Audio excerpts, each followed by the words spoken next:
स्वागत है आपका रेव स्पोर्ट्स हिंदी। आप देख रहे हैं, बात करेंगे हार्दिक पांड्या को लेकर के। दिल्ली में जो मुकाबला हुआ है, मैं इस वक्त पर अरुण जेटली स्टेडियम के गेट नंबर 2 के पास हूं, जहां से आज जब दोपहर में अजीत अगरकर की गाड़ी अंदर गई तो कहीं ना कहीं सबको यह पता था कि यह मुकाबला हार और जीत से बहुत परे होने वाला है। इस मुकाबले में सिर्फ लोग हार और जीत देखने नहीं आए हैं, बल्कि एक उपकप्तान को देखने आए हैं जो आने वाले समय में भारत की वर्ल्ड कप टीम का, जैसा मैंने कहा, उपकप्तान होगा। एक कप्तान को देखने आए हैं और उसकी परफॉर्मेंस को भी देखने आए हैं, जिसको लेकर यह कहा जा रहा है कि और कोई दूसरा विकल्प नहीं है। आपके पास सिर्फ हार्दिक पांड्या है, उनके जैसा गेंदबाज और उन्हीं के जैसा बल्लेबाज आपको भारत में और कोई नहीं मिलने वाला है। तो आज किस चीज की बात करें? 24 गेंद 46 रन की पारी, 191 का लगभग स्ट्राइक रेट, या फिर एक दूसरा हार्दिक पांड्या जो 2 ओवर में 41 रन दे रहा है, 20 से ऊपर का इकोनॉमी। अगर आप इस आईपीएल में भी देखोगे तो हार्दिक पांड्या का जो इकोनॉमी है, एवरेज भूल जाइए 50 से ऊपर का, गेंदबाजी में बात कर रहा हूं, लेकिन जो इकोनॉमी है वो करीबन 12 को छू रहा है। और अब तक 19 ओवर वो डाल चुके हैं, 114 गेंदें फेंक चुके हैं, जिसमें महज 4 विकेट हैं। तो क्या हार्दिक पांड्या के ऊपर कप्तानी का बोझ पड़ रहा है? और उस कप्तानी के बोझ के बाद परफॉर्मेंस उस तरीके से निकल कर नहीं आ रही? लेकिन अचानक से ऐसा क्यों होने लगा? क्योंकि गुजरात में जब वो कप्तान थे तो गेंद से भी दमदार थे, बल्ले से भी दमदार थे, और अचानक से जब मुंबई की बागडोर संभाली है तो तमाम बातों के बीच एक दबाव हार्दिक पांड्या के ऊपर आपको, हमको, सबको दिखाई दे रहा है। इसकी एक बहुत अहम वजह वो नेगेटिविटी है जो उनको सराउंड करती है। क्योंकि शुरुआत से बात करते हैं, बिल्कुल शुरुआत से बात करते हैं, तकरीबन वर्ल्ड कप के बीच का समय, जब पहली बार रोहित शर्मा को यह बताया जाता है। हालांकि हार्दिक की कहानी पिछले आईपीएल फाइनल के बाद से शुरू हो जाती है। उनकी तरफ बातें जो हैं वो मुंबई इंडियंस की तरफ से आती हैं, वो अपनी बातें रखते हैं, उनकी तरफ मुंबई बातें रखती है, और ये तय होता है कि अगले सीजन में हार्दिक जो है वो मुंबई की तरफ वापस कूच कर जाएंगे। लेकिन इस बीच दिक्कत तब से शुरू होती है जब पहली बार रोहित का इन्वॉल्वमेंट इसमें आता है, और बतौर हमारे सूत्री हमें बताते हैं कि रोहित शर्मा इस ट्रेड को लेकर के हामी नहीं भर रहे थे।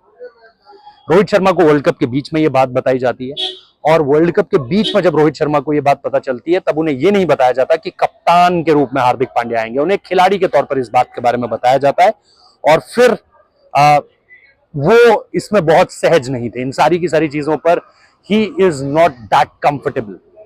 ठीक है, वो इस डील के पक्ष में नहीं थे, वो इस एक तरीके से हार्दिक को मुंबई आने की तरफ के पक्ष में नहीं थे। और उसके ऊपर से फिर कप्तानी, यानी वो चीजें जो उन्हें बताई नहीं गई। और उसके बाद जब बैकलैश आना शुरू हुआ, इसके बाद बहुत सारे ऐसे बयान हैं जिसमें आप देखोगे कि हार्दिक पांड्या को लेकर के, चाहे केविन पीटरसन ने कहा हो, चाहे अंबाती रायडू की उनके बगल में बैठकर उनको सांत्वना देने वाली बात हो, बहुत टूटे हुए से नजर आ रहे थे।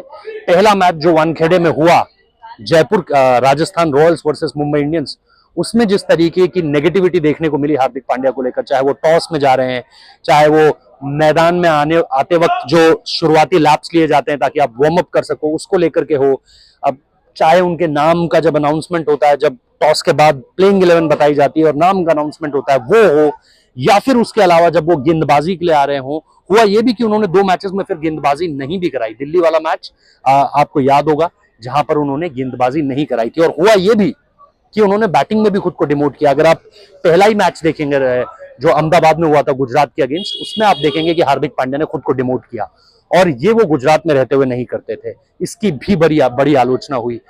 हैदराबाद में जब सनराइजर्स हैदराबाद लगातार मुंबई को मार रही थी, मतलब रनों का एक पहाड़ खड़ा कर रही थी, 13 ओवर तक जसप्रीत बुमराह को ना लाना, ये चीजें समझ से परे हैं। और ये चीजें कहीं ना कहीं ये बताती हैं कि Hardik Pandya as a captain इस वक्त पर कितने प्रेजेंट हैं मैदान में अपनी कप्तानी से जुड़ी हुई चीजें करने के लिए।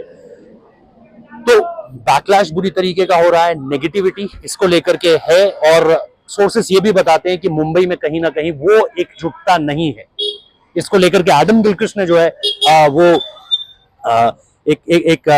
एक निजी चैनल पर जो है बातचीत करते हुए जरूर कहा था कि कहीं ना कहीं वो अपनापन महसूस नहीं कर रहे हैं। क्योंकि चेन्नई के बाद जो हुआ, चेन्नई में जब रोहित का 100 आया और मुंबई हार गई, तो फिर हार्दिक पांड्या ने यह जरूर कहा पोस्ट मैच प्रेजेंटेशन में कि भाई उनकी तरफ एक ऐसा खिलाड़ी है जो विकेट के पीछे से सपोर्ट कर रहा है, टैक्टिक्स में, स्ट्रैटेजीज में। ये हार्दिक पांड्या के अकेलेपन को बयां कर रहा था।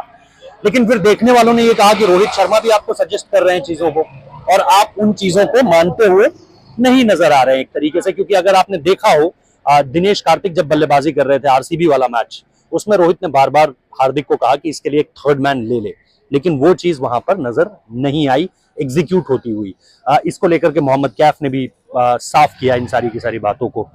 तो आज ये जो मैच था मुंबई और दिल्ली के बीच, ये कभी भी इस चीज को लेकर के नहीं था कि जीतेगा कौन। मतलब ठीक है, एक मुख्य पहलू इस बात का ये था जरूर कि कौन जीतेगा, बट जो इसके सब प्लॉट्स थे वो मेन प्लॉट पर हावी थे। चाहे अजीत अगरकर का यहां पर आना हो, चाहे हार्दिक पांड्या की गेंदबाजी हो, उनकी बल्लेबाजी हो, रोहित शर्मा की परफॉर्मेंस हो, जसप्रीत बुमराह की परफॉर्मेंस हो, इसके अलावा अगर आप देखोगे कुलदीप यादव, अक्षर पटेल, ऋषभ पंत, ऐसे नाम हैं जो आपकी world cup scheme of things में हैं, ऐसे नाम हैं जिन पर चर्चा होनी है। लेकिन इन सारी की सारी चीजों के बीच हार्दिक के लिए बेहतर ये हो गया कि उनके बल्ले से रन आ गए। 191 के स्ट्राइक रेट से उन्होंने जो रन्स मारे हैं वो पॉजिटिविटी ले आए उनकी तरफ। वरना यहां पर एक खराब पारी और आपको लेकर के सीरियसली ये डिस्कशंस होने लगते कि क्या हम सही कर रहे हैं, इस उपकप्तान को ले जाकर अपनी टीम का बैलेंस तो नहीं बिगाड़ रहे, क्योंकि ये बातें होने लगी थी। और आज गेंद से हालांकि परफॉर्मेंस अभी भी नहीं आई है, और अगर आप सिर्फ विद द बैट देखें तो शिवम दुबे की परफॉर्मेंस हार्दिक पांड्या से काफी बेहतर है। तो विद द बैट अगर आप कोई खिलाड़ी ढूंढ रहे हैं तो आज भी दुबे पांड्या से आगे होंगे, लेकिन विद द बॉल क्योंकि हमारे पास और कोई विकल्प नहीं है, तो आपको हार्दिक पांड्या के साथ ही जो है वो आगे बढ़ना पड़ेगा। अब ये नेसेसिटी नहीं है, ये अब आपकी एक मजबूरी बन चुकी है। इसके अलावा आपके पास कोई और विकल्प है नहीं। तो बीते कुछ समय में हार्दिक पांड्या द लीडर जिस नेगेटिविटी से गुजर रहे हैं, जिस अकेलेपन से गुजर रहे हैं, क्योंकि अकेलापन में तमाम जो लोग कोट कर रहे हैं उनके हिसाब से बता रहा हूं आपको। हालांकि मुझे ऐसा लगता है कि टीम ने ऑन फील्ड तो पूरा सपोर्ट दिखाया, अब अंदर खाने क्या चल रहा है ये हमें नहीं पता है। लेकिन जैसा मैंने आपको बताया, जो मुझे सोर्सेस बताते हैं वो ये है कि रोहित इस ट्रेड को लेकर के, रोहित इस डील को लेकर के, सॉरी, उनकी हामी नहीं थी, उनकी हामी इस डील में नहीं थी। और उसके बाद से ये जो चीजें आगे बढ़ी है उसमें रोहित ने प्रोएक्टिव होकर चीजें की हैं, चाहे वो फील्ड में फील्डिंग चेंज करना हो, चाहे वो गेंदबाजों से बात हो, यंग प्लेयर्स से बातचीत करना हो, ये सब उन्होंने किया है। हगिंग हार्दिक पांड्या, उनसे जो बातचीत भी हो रही है वो सब कुछ कैमरे के लिए बहुत सब कुछ अच्छा लग रहा है, बट अंदर खाने की कहानी शायद कुछ और है। और वो चीज हार्दिक पांड्या की पर्सनालिटी पर रिफ्लेक्ट करे ना करे, बॉडी लैंग्वेज शायद उनकी ये बताए ना बताए, कई बार मुस्कुराते हैं, बू होता है तो टॉस के दौरान जब बू होता है, यहां पर भी हुआ, दिल्ली में भी हुआ, वो मुस्कुराते हैं, वो छुपाने की कोशिश करते हैं। लेकिन हार्दिक पांड्या जैसे खिलाड़ी को हमने जब भी देखा है, ही वॉज ऑलवेज समवन जिसने अपने इमोशंस को शो किया है हमेशा, you know, wearing his emotions. अब जो वो कर रहे हैं वो शायद वो नहीं है। अब का हार्दिक पांड्या अपने इमोशंस को छुपा रहा है, वो जो महसूस कर रहा है वो सामने नहीं आ रहा है, और जो वो दिखा रहा है वो झूठ है।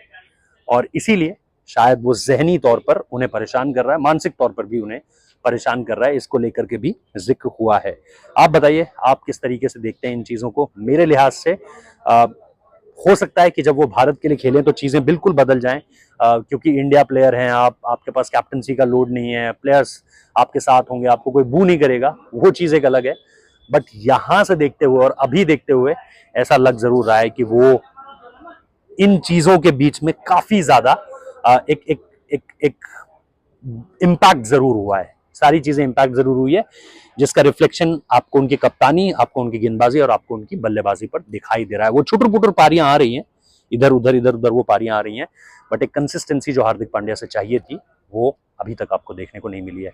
आपका क्या सोचना है, आपका क्या मानना है? Do let me know in the comment box, और शेयर जरूर कीजिएगा, सब्सक्राइब जरूर कीजिएगा चैनल को। रेव स्पोर्ट्स हिंदी में आपसे मिलते रहेंगे। Thank you.